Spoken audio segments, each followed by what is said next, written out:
Role है। राज्य के मुख्यमंत्री हेमंत सोरेन को भूमि घोटाले से संबंधित तीसरा सम्मन ईडी ने जारी कर दिया है।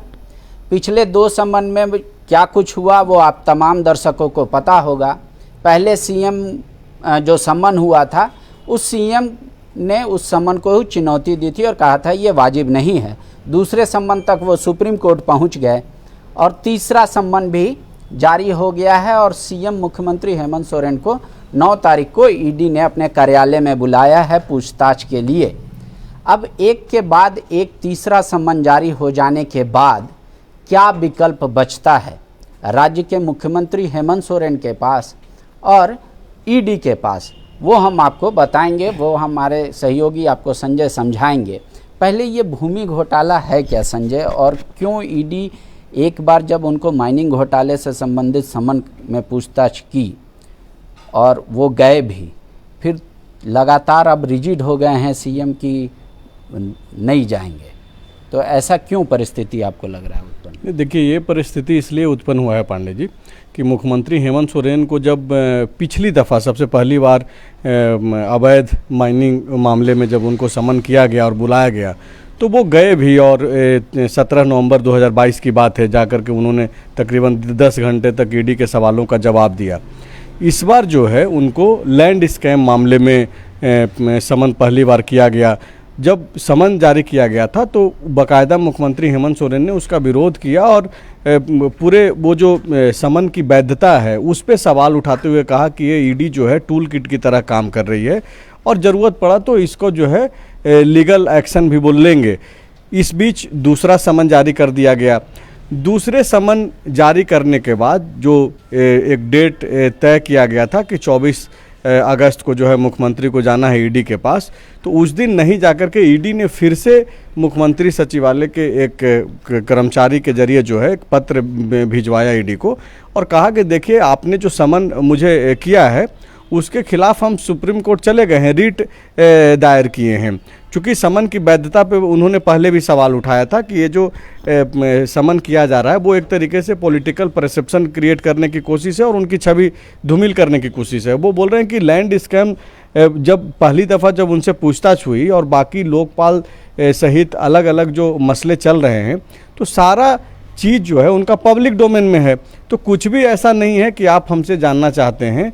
तो ये जो बार बार जो समन किया जा रहा है वो कहीं ना कहीं जो है एक एजेंडा बाइज जिसको मुख्यमंत्री बता रहे हैं और पूरा विपक्ष जो है ईडी के कार्रवाई को इसी तरीके से बताने की कोशिश करती है। आपको मालूम है कि पिछले 1.25 साल से अधिक समय से जो है ईडी लगातार एक्शन में है। वो तो सीएम हो सकता है प्रिजुडिस हो, क्योंकि सीएम कह रहे मेरी और मेरे परिवार के संबंधित जितने भी डॉक्यूमेंट है, जमीन का कागज खतियाँ, वो सब पब्लिक डोमेन में हो सकता है कि जो राज्य में घोटाला घटा हो उससे संबंधित उनसे पूछताछ करने के लिए बुलाया जा सकता है। पर एक बार जो आदमी जाए ईडी के बुलाए पे और जो मतलब कह लीजिए सर्वोच्च पद पे काबिज हो राज्य में और दूसरी बार ना जाए, तो क्या ऐसा एक दिन का इंटरेक्शन ईडी के साथ हुआ कि मुख्यमंत्री को लग रहा है कि वेस्टेज ऑफ टाइम है वहाँ जाना, या ईडी वाकई में जो मुख्यमंत्री आरोप लगा रहे हैं कि परसेप्शन क्रिएट कर रही है कि भाई भ्रष्टाचार ही होने का, वो बात सही है? आखिर कोई तो मनोस्थिति से गुजर रहे होंगे सीएम कि नहीं जाएंगे, ये अड़ना कि नहीं जाएंगे, ये तो बहुत सवाल खड़ा करता है। बीजेपी भी कह रही है कि आप साफ है तो जाके बोलाइए, वो कह रहे कि तुम छवि खराब करने के लिए बोल रहे, मेरे पास ऐसा कुछ नहीं है छुपाने को। पर अड़ना की मनोस्थिति पैदा होने के पीछे क्या वजह लगता है? 2 स्थिति हो सकती है। एक तो कि वो काफ़ी कॉन्फिडेंट होंगे, उनको लग रहा होगा कि कुछ ऐसा है नहीं जिस पे ईडी जो है बहुत आगे बढ़ सकती है।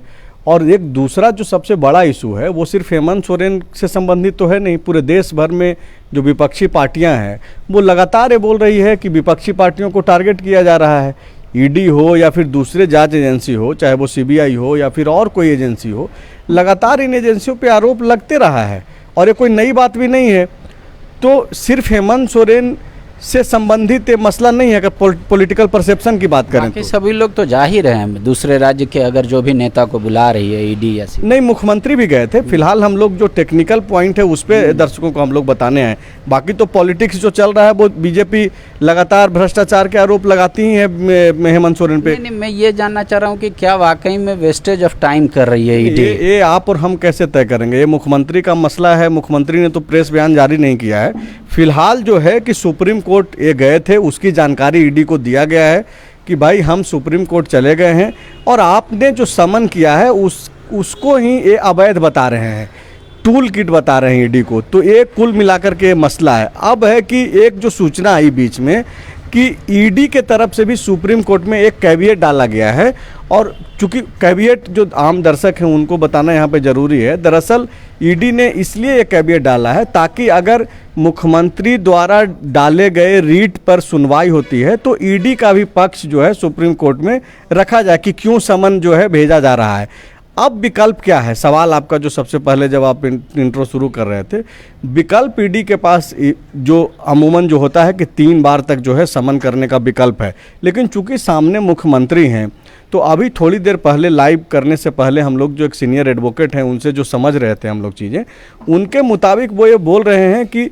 ईडी पहले समन के बाद भी अगर सीएम नहीं आए थे तो ये जो लैंड स्कैम मामले में जो पहले ईसीआईआर दर्ज हुआ और उसी के आधार पे जो समन भेजा जा रहा है लगातार, तो वो कोर्ट में ईडी यह वारंट मांग सकती है, गिरफ्तारी के लिए भी मांग सकती है कि भाई मुख्यमंत्री जांच में सहयोग नहीं कर रहे हैं।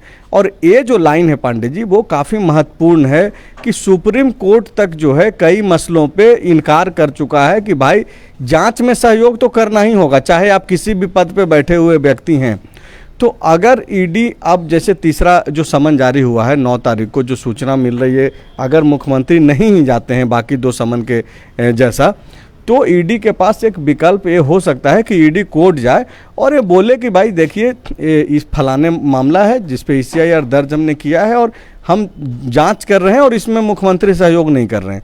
तो सहयोग नहीं करने की स्थिति में जो है वारंट भी जारी हो सकता है, लेकिन ये बहुत जल्दबाजी होगी मुझे जो लगता है। आप ये कह रहे हैं कि कॉमन आदमी रहता है तो अरेस्टिंग हो सकता था? हाँ, कॉमन आदमी के साथ ये डिपेंड करता है सिचुएशन पे।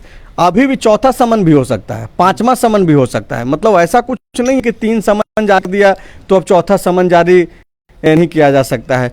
अभी ईडी और इंतजार कर सकते हैं। चूंकि मुख्यमंत्री का जो ट्रैक रिकॉर्ड है वो तो यही दिखाता है कि ईडी के सवालों का सामना मुख्यमंत्री ने किया है, तो जाहिर सी बात है कि एक संवैधानिक व्यवस्था पर मुख्यमंत्री को भरोसा है, इसलिए उस व्यवस्था के तहत वो गए और तकरीबन 10 घंटे तक 2022 में 17 नवंबर को जाकर के जवाब दिए।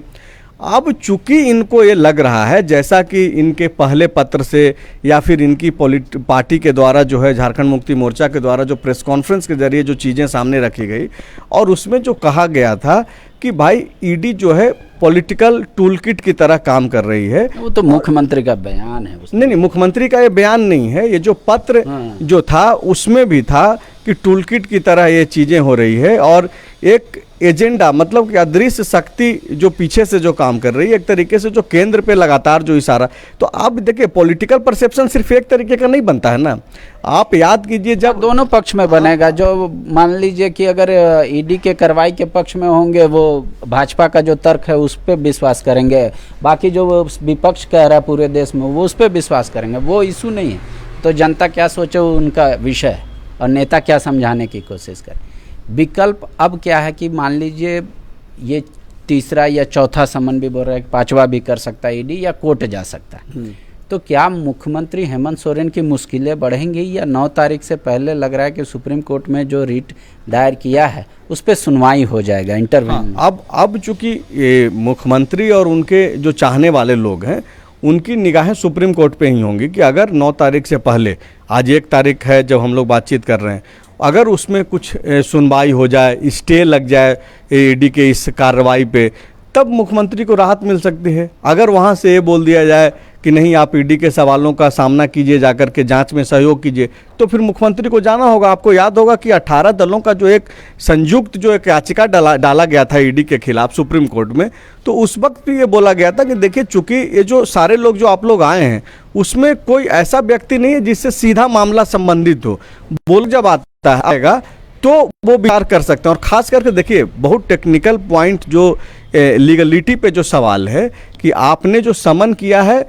उसको ही मुख्यमंत्री इलीगल मान रहे हैं, तो ये एक बिंदु है जिसपे सुप्रीम कोर्ट संभव है कि उस पर सुनवाई हो सकती है, और इसी को लेकर के जो है मुख्यमंत्री उम्मीद से भी हैं। तो एक और बात है कि क्या अगर मान लीजिए कि मुख्यमंत्री के आरोपों में दम भी है, तो ईडी के अधिकारी इतने लापरवाह हैं कि सिर्फ आला कमान के कहने पे समन करेंगे एक कॉन्स्टिट्यूशनल पद पे बैठे हुए व्यक्ति को, या आपको लगता है कि इनके पास भी पुख्ता दस्तावेज या जानकारी या कॉन्स्टिट्यूशनल पावर है?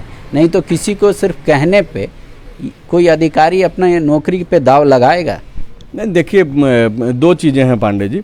जो महत्वाकांक्षा है आज के डेट में, हर कोई महत्वाकांक्षी है, तो कुछ भी ये नहीं बोला जा सकता है, चाहे वो सेंट्रल एजेंसी हो चाहे स्टेट का एजेंसी हो, क्योंकि सारा जो पावर है वो पॉलिटिकल लोगों के पास ही, सत्ता के पास जो पावर है उस बहुत असीमित पावर है।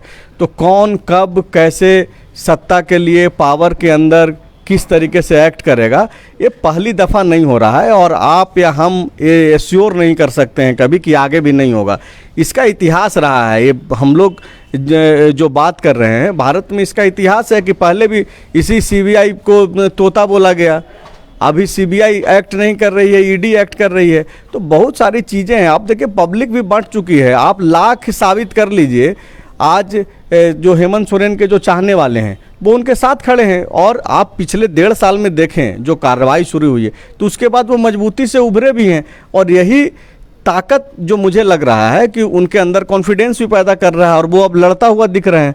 पहले वो भाग रहे थे, सबसे पहले भागे मुख्यमंत्री, जब लिफाफा आने की बात आई तो सबसे पहले यहाँ से लेकर के छत्तीसगढ़ तक भागे।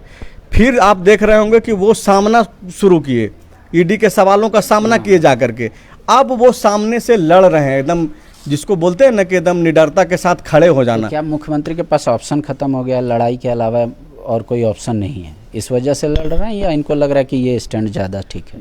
दो चीज़ है, एक तो है कि लड़ाई के अलावा ऑप्शन नहीं, या तो आप सरेंडर कीजिए नहीं तो लड़ाई कीजिए, तो लड़ाई वो कर रहे हैं। दूसरा चीज़ उनको ये लग रहा होगा कि लड़ने से हमको बेनिफिट्स मिल रहा है, जब वो ग्राउंड पे जा रहे हैं तो उनको बेनिफिट्स दिख रहा होगा, तो वो भी एक रीज़न है। तो फिलहाल तो चूंकि हम लोग आए हैं इस सवाल पे कि ईडी जो ये 9 सितंबर को फिर से तीसरा समन कर दिया है, तो क्या होगा। कई लोगों को ये लग रहा था कि अब क्या मतलब 9 तारीख के बाद क्या 10 तारीख को क्या सीधे अरेस्ट कर लेगी ईडी, या फिर मुख्यमंत्री 9 तारीख को जाएंगे ही।